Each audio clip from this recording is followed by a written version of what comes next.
બારે તો વરસાદ આવે છે, પવન સાથે વરસાદ છે, વાવાઝોડું ચાલુ છે એકદમ. બધા ઝાડવા બળવા બધું હલાવી નાખ્યું, ફૂલ ધૂળ ને ડંગી.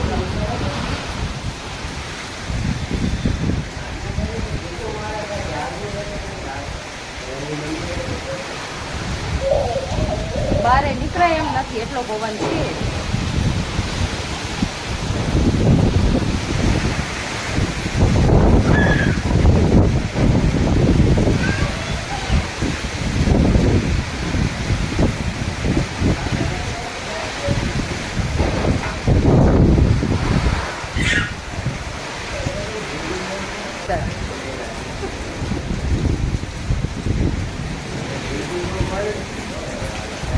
એની બેન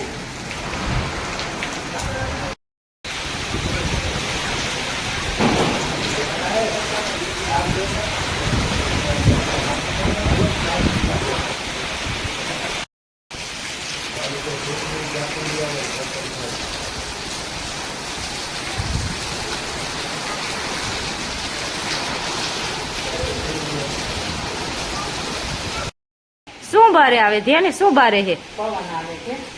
હે વરસાદ આવે છે, પવન છે, વાવાઝોડું છે.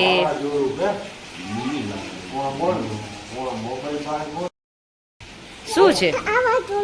હે હેલો એવરીવન, જય શ્રી કૃષ્ણ.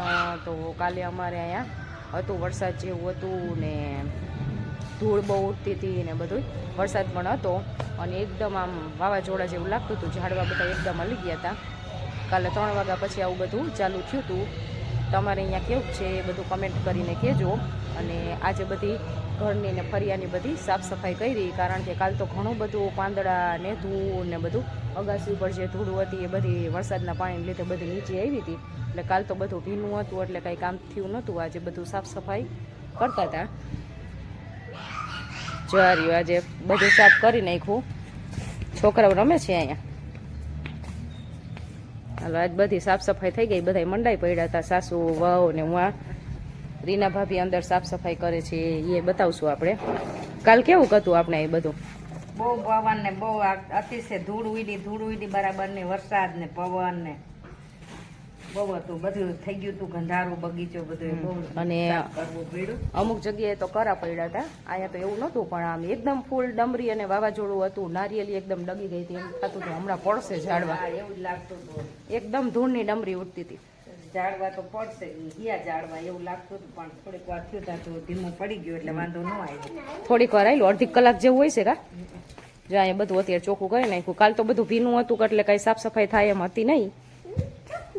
તો બધા છે ને સાફ સફાઈ ચાલે છે. અને હું અંદર રીના ભાભી સાફ સફાઈ કરે છે, આપણે અહીંયા પણ જોઈ લઈ. અને અહીંયા અમે સાસુ વહુ એ બધું ફર્યા ને એ બધું હમણાં ચોખ્ખું કર્યું, ક્લીન કર્યું. જો અહીંયા કેટલો બધો કચરો નીકળ્યો. કાલ કેવું આવ્યું હતું કા? બધું વાવાઝોડું આવ્યું હતું, બધે ધૂળ ધૂળ કરી ગયું. ઘણી ધૂળ નીકળે છે. કાલ તો ભીનું હતું એટલે સાફ સફાઈ તો થાય એમ નહોતી કાલ તો. એટલે આજે બધી અહીંયા સાફ સફાઈ કરી છે. ધૂળ ઘણી બધી નીકળી છે.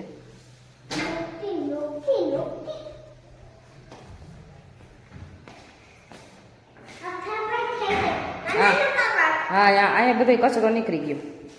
આપણે ગોવિંદ દાદાનું મકાન છે ને, ગોવિંદ બાપાનું. એના મકાનમાં ઘણી બધી ધૂળ કરી ગઈ છે.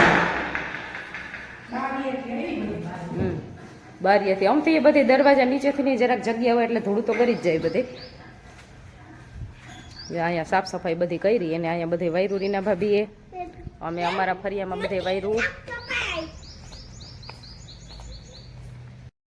હાલો તો અત્યારે 6 વાગી રહ્યા છીએ અને બસ હવે રસોઈની તૈયારી કરવાની છે. અને બા અહીંયા શાક સુધારવા બેસી ગયા છે. કોબી છે ને, કોબી. આજે શેનું શાક બનાવવાનું છે? આજે કોબીનું શાક બનાવવું છે. કોબીનું. તારે શેનું ખાવું છે ધ્યાની? તારે શેનું શાક ખાવું છે? કોબીનું ખાવું છે. હાલો તો કોબીનું બનાવી. બરાબર, ખાઈશ ને પછી? હું કોબીનું જ ખાઈશ. મને બાય કોબીનું જ ખાશે. હાલો તો બધાયનું અત્યારે ઇવનિંગ રૂટીન ચાલે છે. સૌના કામ કરે છે બધાય. બસ હવે રસોઈની તૈયારી કરવાની છે. બાકી સાફ સફાઈ ને એવું બધું થઈ ગયું છે. કાલનું બધું હતું એ અને અગાસી ઉપર એ બહુ ઘણી બધી ધૂળ હતી, એ બધી એ નીચે ઉડી ઉડીને આવી હતી. એટલે આ તો સુપડા ને સુપડા ધૂળું નીકળતી હતી. કાલ વાવાઝોડા જેવું હતું એટલે કા વાવાઝોડું હતું ને ત્યાંની કાલ તો બધે ધૂળ ધૂળ થઈ ગયું હતું. હા, ઉપર ઘણી બધી ધૂળ હતી. એ બધી હમણાં કે દિવસના વારવા જતા નહોતા, ભગવાને નીચે મોકલી દીધી. કા એવું કર્યું ને, ભગવાન નીચે મોકલી દીધી કે હવે નીચેથી વારો. ઉપર તો કોઈ વારવા આવતું નથી. કા એટલો તો ટાઈમે નથી હોતો. આવડા મોટા ફરિયામાં આટલું માન કરીએ, પછી ધ્યાની બેનનું કામ હોય, ફ્રી થતાય નથી એટલા બધા. તો કે દિવસનું વારું વારું કરતા હતા. તો ઉપરથી વરાણું નહીં, ભગવાને જે વરસાદ આપ્યો ને બધી ધૂળ આવી નીચે. અને અત્યારે તો ગેસના બાટલાની અછત છે, એટલે ચૂલે રસોઈ બનાવતા હતા.